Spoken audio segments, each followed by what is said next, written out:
ఇప్పుడే జీ5 app download చేయండి. చూడండి మీ ఫేవరెట్ టీవీ షోస్ ఎప్పుడైనా ఎక్కడైనా. అప్పిగానా? నువ్వు అప్పిగాడువో డప్పుగాడువో నాకేంట్రా, వస్తుండయి ఫీలింగ్స్, వస్తుండయి ఫీలింగ్స్. నీకు ఫీలింగ్స్ రావడం ఏంట్రా? రే చూస్తుంటే ఫీలింగ్స్ కి అమ్మ మొగుళ్ళ ఉన్నావు నువ్వు. మళ్ళీ ఫీలింగ్స్ రావడం ఏంటని అడుగుతున్నావేంట్రా లబ్బే? ఏయ్, నువ్వు చాలా టూ మచ్ చేస్తున్నావు. నా గురించి నీకు తెలీదు. ఏం చేస్తావురా? ఏం చేస్తావురా నువ్వు? ఏం చేయలేవు. ఇంతకీ నా రాధిక ఎక్కడుందో చెప్పరా?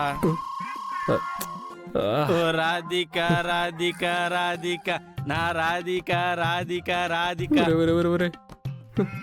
ఇప్పుడు రాధిక చుట్టూ ఈ గొర్రె తిరుగుతుందేమో. ఈ గొర్రెకి నేరు కాపలా గాయాలేమో. అమ్మో, దీంతో చాలా జాగ్రత్తగా ఉండాలి. ఛీ, కొంచెం ముందొచ్చుంటే ఆ పచ్చడి నేనే తినేసి ఉండేవాడిని. Just miss. రే, మీ ఆవిడ పెట్టిన పచ్చడి తిన్నాక నాకు పునర్జన్మ వచ్చినట్టు అనిపిస్తుందిరా. వీలైతే మీ ఆవిడ దగ్గరికి వెళ్ళి నా తరపున ఒక థ్యాంక్స్ చెప్పు. గాల్లో తేలినట్టుంది, గుండె పేలినట్టుంది. అది పాట కదరా? అవును, నేను గొర్రెను కదా. సర్లే, నువ్వంటే పని పాట లేకుండా ఖాళీగా పడున్నావు. నాకు పనుంది, నేను వెళ్తాను. నీకేం పని ఉంటుంది? నేను ప్రేమించాలి.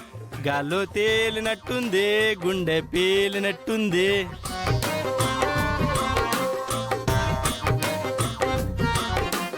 రాధిక,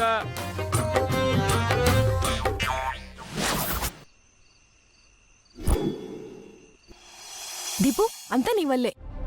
నేనేం చేశానమ్మా? చేసిందంతా చేసి మళ్ళీ నేనేం చేశానంటావా? మందారం, దీపు కావాలనేం చేయలేదు కదా, వాణ్ణేమనుకో. ఇంత టైం అయింది, నాన్న బాబాయ్ ఇంకా రాలేదేంటి?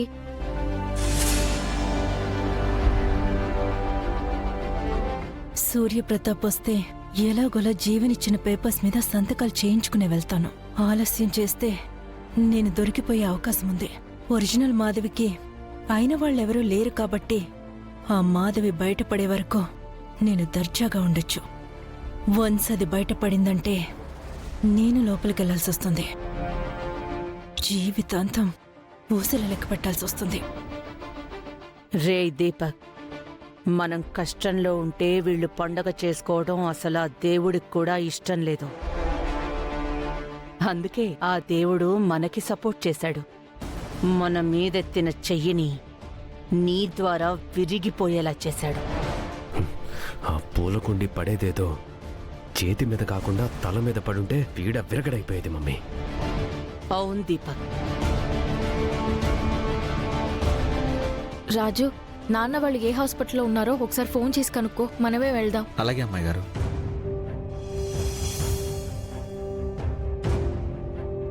తమ్ముడు, ఇప్పుడు ఎలా ఉంది తమ్ముడు? ఎలా ఉంది పెద్దయ్య? నాన్న, ఇప్పుడు ఎలా ఉంది నాన్న? మీరింతవరకు ఇంటికి రాకపోతే ఏమైందో ఏమోనని చాలా కంగారు పడిపోయాను నాన్న.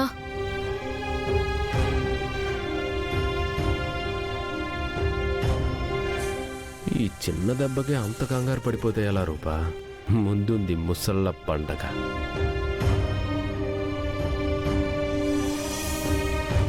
నాన్న, డాక్టర్ ఏం చెప్పారు?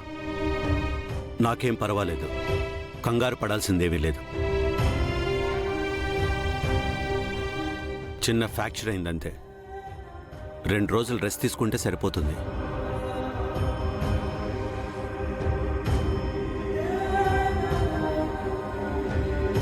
చూసావా దీపు, నువ్వు చేసిన అల్లరి వల్ల పెద్దయ్య గారి చేతికి దెబ్బ తగిలింది. ఆ పూలకుండి పెద్దయ్య గారి చేతి మీద పడింది కాబట్టి సరిపోయింది. అదే తన తలపైన పడి ఉంటే ఎంత ప్రమాదం జరిగుండేదో తెలుసా? సారీ అమ్మా, ఇంకోసారి ఇంట్లో ఆడుకోను. అయినా ఏంటండి సార్ దెబ్బ తగిలి బాధపడుతుంటే అలా నిల్చోబెట్టే మాట్లాడుతున్నారు? సార్ మీరు రండి సార్. నువ్వు ఇంకా ఇంటికి వెళ్ళలేదా? మీకేమైందో తెలియకుండా నేనెలా వెళ్తాను సార్? అందుకే మీరొచ్చాక వెళ్దామని ఉండిపోయాను. సుమా, అన్నయ్య మెడిసిన్స్ వేసుకోవాలి. భోజనం ఏర్పాట్లు చేయి. సరేనండి. సార్ బాగా లేట్ అయింది, వెళ్తాను సార్. మాధవి గారు, డిన్నర్ చేద్దాం రండి. రాధిక, నువ్వు డిన్నర్ చెయ్యాలి. నీకు ఎదురుగా కూర్చొని నీ అందమైన మొహాన్ని చూస్తూ నేను డిన్నర్ చెయ్యాలి. రా రాధిక, కలిసి డిన్నర్ చేద్దాం. మాధవి, డిన్నర్ చేసి వెళ్దు గాని రండి.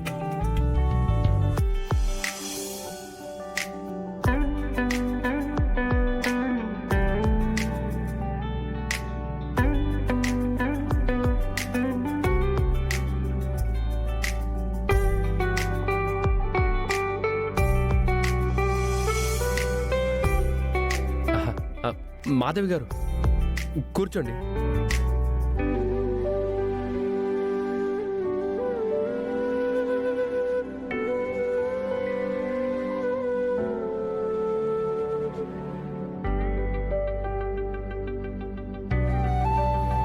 నానా, నేను తినిపిస్తాను.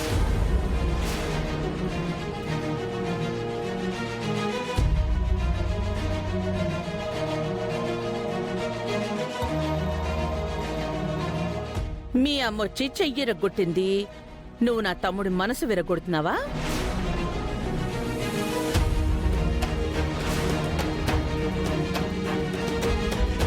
అయినా విరూపాక్ష వచ్చింది సంతకం కోసం కాదు. సంతకం సాకుతో తను చేసిన ఉగాది పచ్చడిని నా తమ్ముడికి తినిపించాలనుకుంది.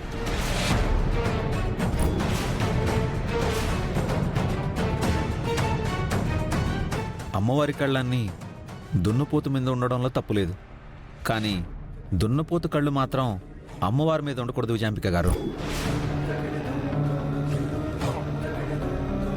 అంటే ఏంటి, మా అమ్మని దున్నపోతు అంటున్నావా?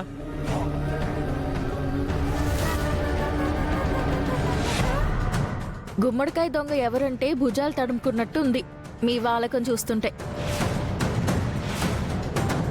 చాలా ఆపుతారా? ఒక్కొక్కరిని తలుచుకుంటుంటేనే ఒళ్ళంతా తేళ్లు పాకుతున్నట్టుంది.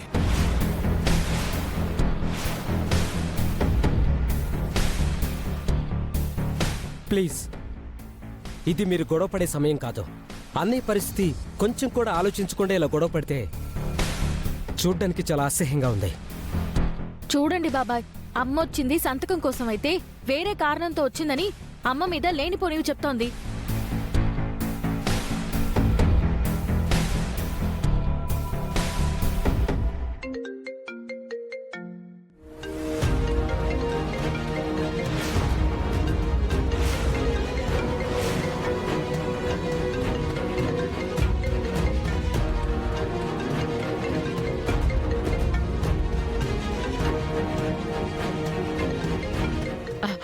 చూసావా తమ్ముడు, ఏం జరిగిందో కనుక్కోవడానికి ఫోన్ కూడా చేసింది.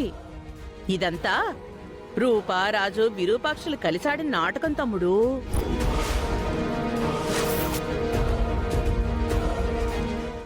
జీ5 యాప్ డౌన్లోడ్ చేసి అన్ని ఎపిసోడ్స్ పూర్తి ఉచితంగా చూడండి.